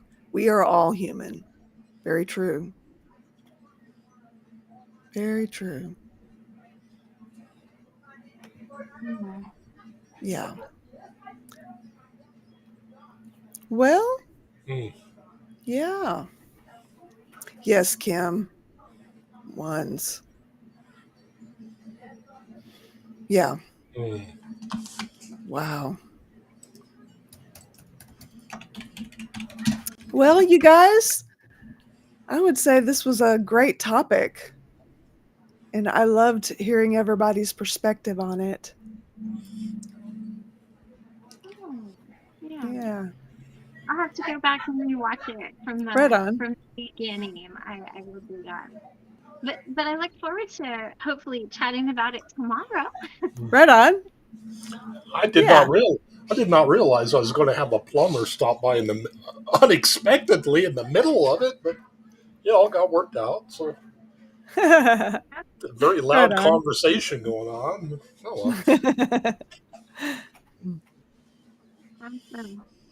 All right. Well, like I said, I just wanted to pop on and say hi and show up to support you once I got everything all sorted out. And right on. Yeah, so I will be on tomorrow and I'll catch the replay, and I hope you guys have a great night. You too, Christy. I'll see you then. Okay. Say hi to the furry herd. Oh yes, always. Yeah. Well, Ben, this has been awesome. Yeah, I love your perspective. I always do. Thank you. No, for real. I really think this thing that you came up with to deal with the things that you were dealing with is just a fantastic idea. I mean, I went back and watched the very first ones, and it was very clear. Like, wow, okay, I get it now. It's like otherwise it was just kind of like, let's just throw this together. No, that's not what it was about. It was not just thrown together. It was thrown together exactly for connection, to have a meeting. Yeah. And it is a very good little platform you put together here. Thank you. I appreciate that. We get Thanks off so into the much. weeds sometimes, but I think it does. I think I choosing a topic to discuss might be a good way to kind of keep it a little more focused on, connection around a certain thing. And yeah, I mean, there are so many things that we have in common. Yeah. Yeah.